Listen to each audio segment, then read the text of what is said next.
Hello, and thank you very much for coming along. The question today we're going to look at is, where do we stand now? Greta, the scientists, the Dalai Lama, and the Pope. As you may have heard, Greta just turned 18 years old. She made trips around the world since she was 15, making the case in country after country, capital after capital, that we had a climate emergency. And we, the people, are going to have to address it because our leaders are not responding. So, the real question is, where do we stand now?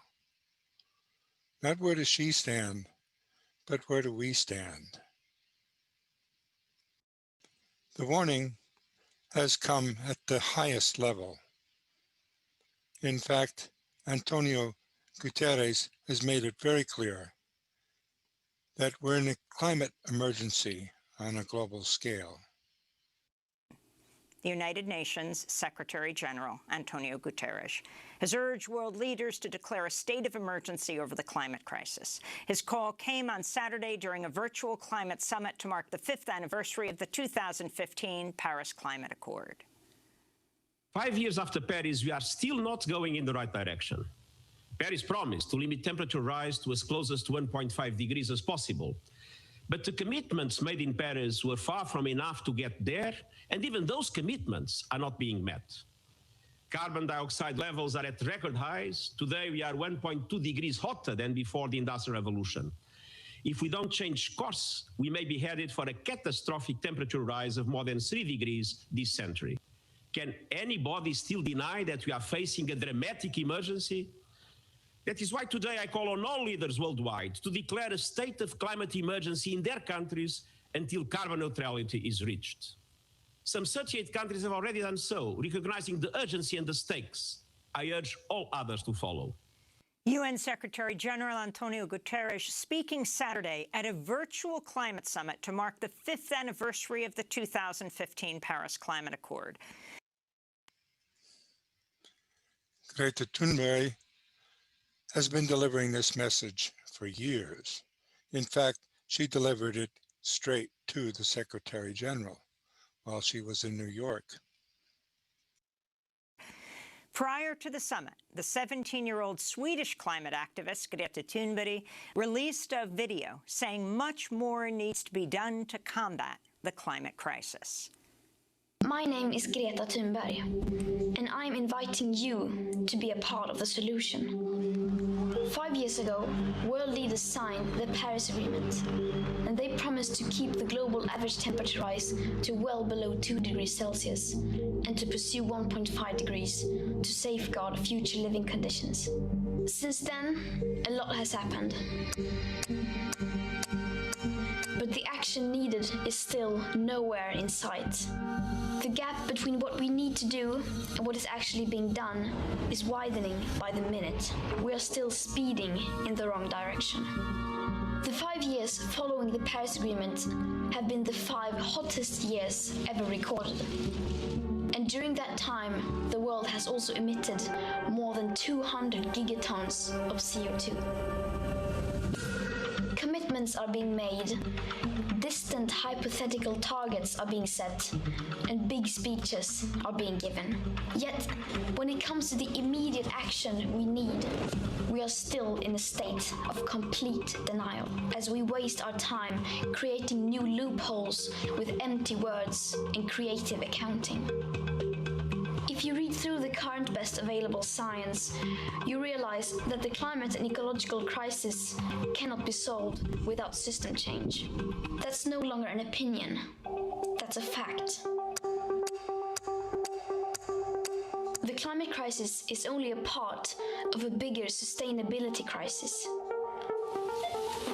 For too long, we have been distancing ourselves from nature, mistreating the planet, our only home, living as if there was no tomorrow. At the current emission rate, our remaining CO2 budget for 1.5 degrees will be completely gone within 7 years, long before we'll even have a chance to deliver on our 2030 or 2050 targets. It's worth recalling her simple and direct appeal to elected officials around the world. My name is Greta Thunberg. I am 60 years old. I come from Sweden, and I want you to panic. I want you to act as if the house was on fire.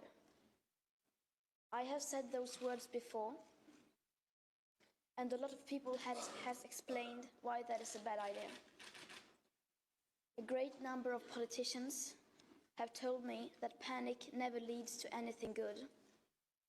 And I agree. To panic unless you have to is a terrible idea.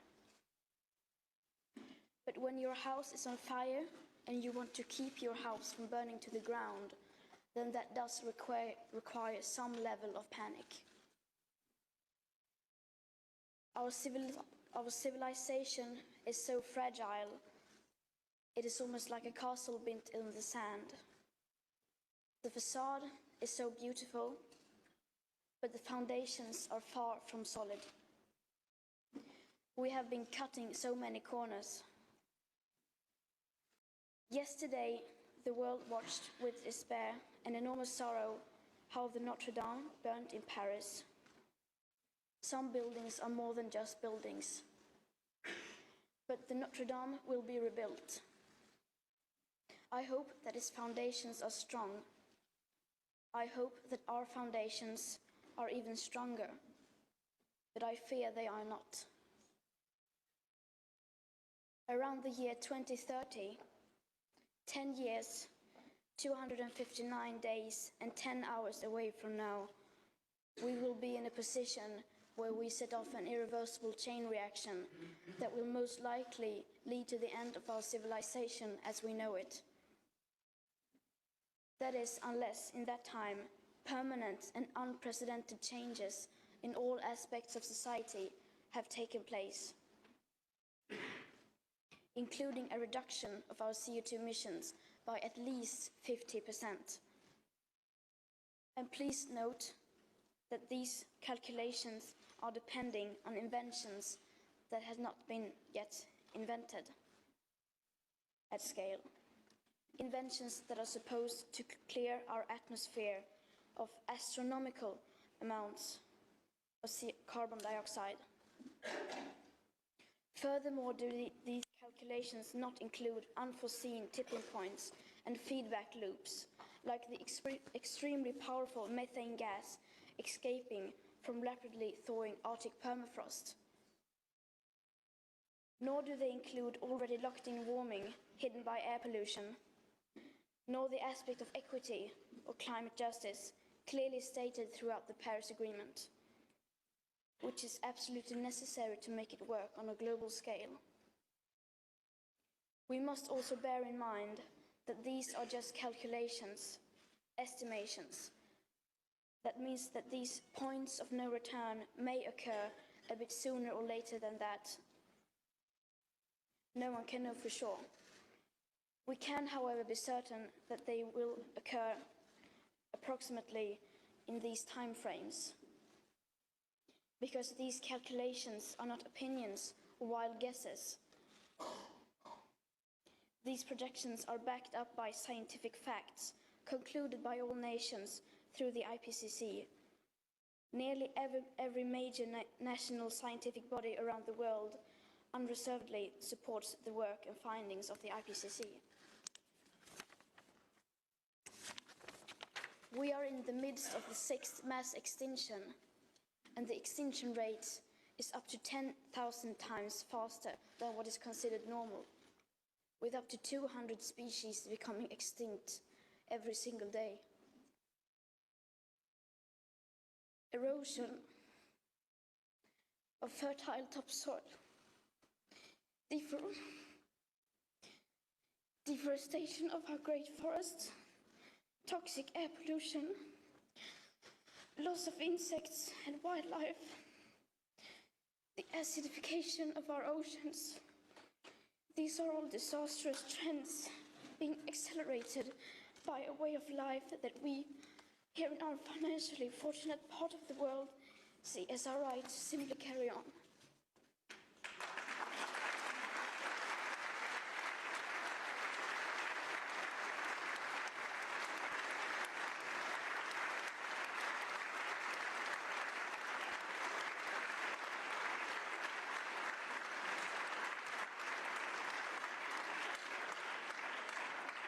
But hardly anyone knows about these catastrophes or understand how they are just the first few symptoms of climate and ecological breakdown. Because how could they? They have not been told, or more importantly, they have not been told by the right people and in the right way. Our house is falling apart, and our leaders need to start acting accordingly, because at the moment they are not. If our house was falling apart, our leaders wouldn't go on like you do today. You would change almost every part of your behavior, as you do in an emergency. If our house was falling apart, you wouldn't fly around the world in business class chatting about how the market will solve everything with clever small solution to specific isolated problems. You wouldn't talk about buying and building your way out of a crisis that has been created by buying and building things. If our house was falling apart, you wouldn't hold 3 emergency Brexit summits and no emergency summit regarding the breakdown of the climate and environmental.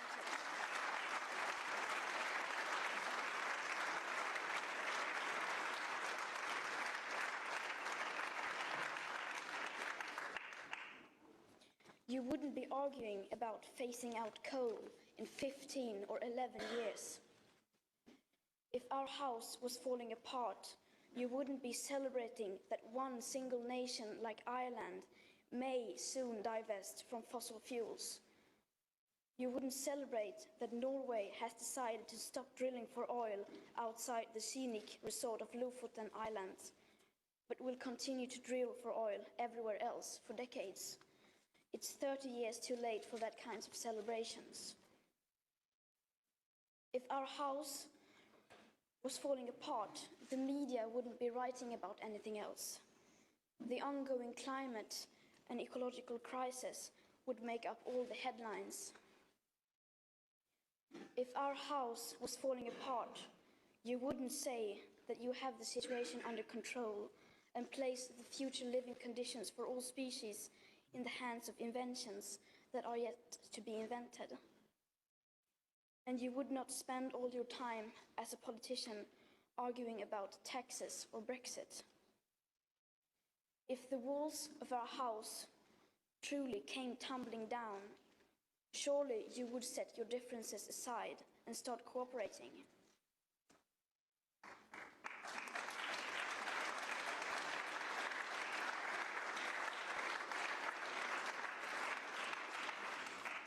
Well, our house is falling apart, and we are rapidly running out of time, and yet basically nothing is happening. Everyone and everything needs to change, so why waste precious time arguing about what and who needs to change first? Everyone and everything has to change, but the bigger your platform, the bigger your responsibility. The bigger your carbon footprint, the bigger your moral duty. When I tell politicians to act now, the most common answer is that they can't do anything drastic because that will be too unpopular among the voters. And they are right, of course, since most people are not even aware of why those changes are required. That is why I keep telling you to unite behind the science. Make the best available science the heart of politics and democracy. The EU elections are coming up soon, and many of us who will be affected the most by this crisis, people like me, are not allowed to vote. Nor are we in a position to shape the decisions of business, politics, engineering, media, education, or science. Because the time it takes for us to educate ourselves to do that simply does no longer exist. And that is why millions of children are taking it to the streets, school striking for the climate to create attention for the climate crisis. You need to listen to us, we who cannot vote. You need to vote for us, for your children and grandchildren. What we are doing now can soon no longer be undone. In this election, you vote for the future living conditions for humankind. And though the politics needed do not exist today, some alternatives are certainly less worse than others. And I have read that some parties do not even want me standing here today because they so desperately do not want to talk about climate breakdown.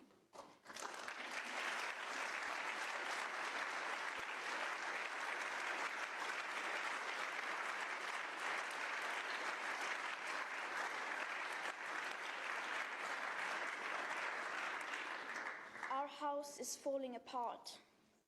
The future, as well as what we have achieved in the past, is literally in your hands now. But it's still not too late to act. It will take a far-reaching vision. It will take courage. It will take a fierce determination to act now, to lay the foundations where we may not know all the details about how to shape the ceiling. In other words, it will take cathedral thinking. I ask you to please wake up and make the changes required possible. To do your best is no longer good enough. We must all do the seemingly possible. And it's okay if you refuse to listen to me. I am, after all, just a 16-year-old schoolgirl from Sweden. But you cannot ignore the scientists or the science or the millions of school striking children who are school striking for the right to a future. I beg you, please do not fail on this. Thank you.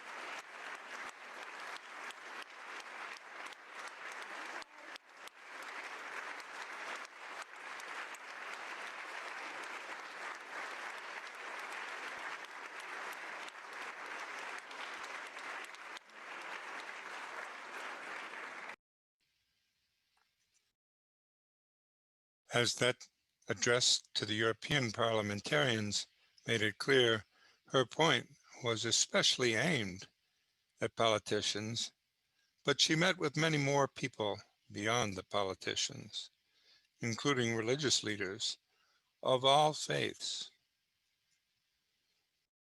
Most recently, she was in a dialogue earlier this month with the Dalai Lama and a group of scientists.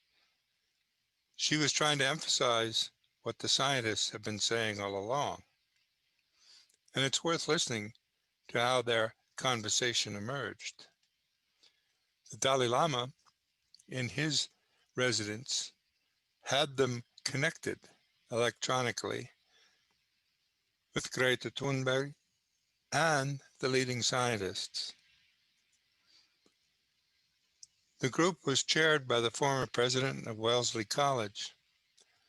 Greta attended, and two scientists took the lead in explaining the feedback loops, especially in the Arctic warming, which has led to the emission of enormous amounts of methane, and the key role in all feedback loops of forests. The scientists were Susan Natalie down at the Woodward Woodwell Climate Research Center, where she works, in fact, directs a program on Arctic methane analysis and the loss of permafrost. In addition, Bill Moomaw, professor emeritus at the Fletcher School at Tufts University and visiting scientist at the Woodwell Climate Research Center, is the one who focused on the role of forests as potential instruments for the sequestration of carbon.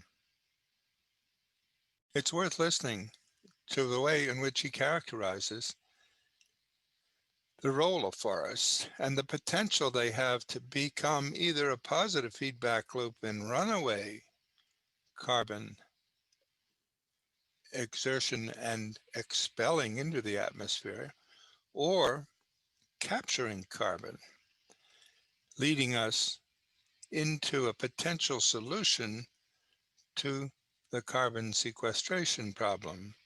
If biological processes can be mobilized to sequester carbon in standing forests and expanding forests, there is some hope. The Arctic is warming faster than the rest of the globe because of feedback loops, the loss of reflective snow and ice, in addition to the increased atmospheric greenhouse gases. So this extra warming is thawing permafrost soils and releasing even more carbon.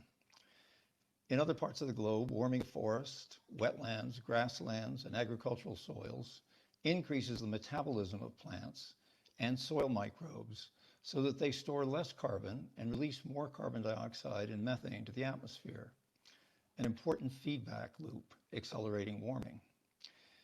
Our warming climate has increased droughts, pests, and has made possible some of the largest wildfires in history. The massive fires this past year in Australia, in the western United States, and in the Arctic have added carbon dioxide to the atmosphere, and the remaining dead trees cannot remove carbon dioxide. It is essential that we halt warming rapidly so that we can continue to have the benefit of large-scale atmospheric carbon dioxide removal that our forests provide. While carbon dioxide emissions began to increase after about 1750 when industrialization began, half of all human-caused emissions have occurred since the first climate treaty in 1992. As you heard Sue say, halting these direct emissions is essential, but to change our trajectory in the direction of a more benign climate, we also need to remove more carbon dioxide from the atmosphere. Forests are the most powerful way we have to do that right now, and they provide an important, helpful feedback. While 11 billion tons of carbon is released by human activity each year, the increase in the amount in the atmosphere is just 5 billion tons.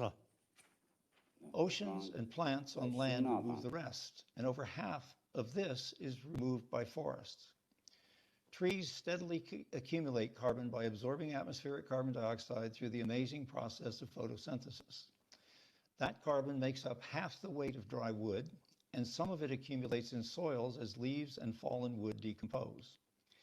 In older temperate forests, half the carbon is in the soils, and in northern forests, up to 90% is stored in soils. Now, when a forest is cut, much of the carbon from the wood and soils is released rapidly into the atmosphere. About 15% of human-caused carbon dioxide emissions come from forest loss. Forests are cleared for agriculture and urban development, or to produce wood products, and burned to produce electricity in the developed world. There are more effective ways to grow food, and electricity from burning wood emits more carbon dioxide than burning coal. Zero-emission technologies like solar and wind produce electricity with no emissions during their operation, and they do so at a lower cost than burning wood. So I would say that it is better to keep our carbon inheritance, that's what it is, it's an inheritance from the past, that we keep our carbon inheritance in our forests and soils rather than release it to the atmosphere and try to recover it later. Well, even when forests aren't harvested or cleared, scientists who study forests are finding a worrying trend. In the videos, you will hear scientists reporting that forests like the Amazon are accumulating less carbon now than they did even a decade ago. These trends are seen in other forests in different regions as well. An altered climate that is more drought-prone appears to be driving these changes. Forests are at the heart of a feedback loop that can either warm or cool our planet. And we get to determine which direction that goes. In a few minutes, we will describe how we can increase the amount of carbon dioxide removed by forests and soils to eventually cool the planet. But first, we would like to share this short excerpt from one of the climate emergency films. Well, with the clock ticking, it comes down to how we manage temperate forests. Use them for commercial purposes or keep them intact to cool the planet.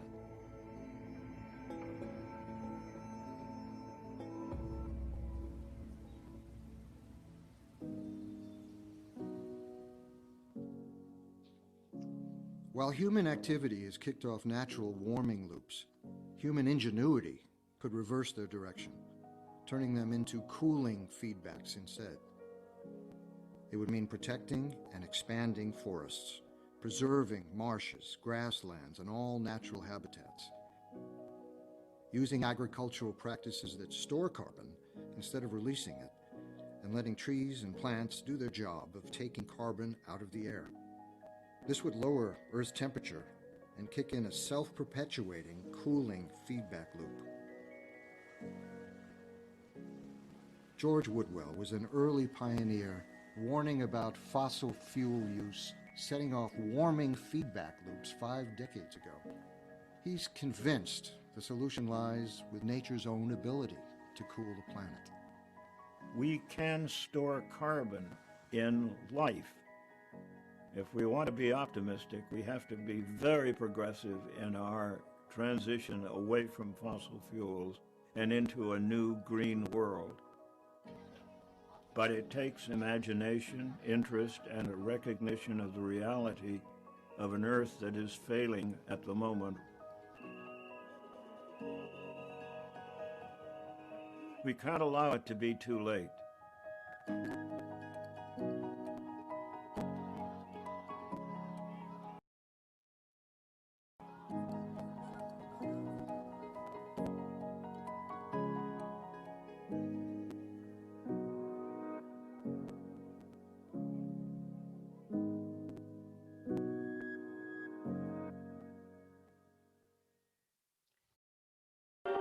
But I'm telling you, there is hope.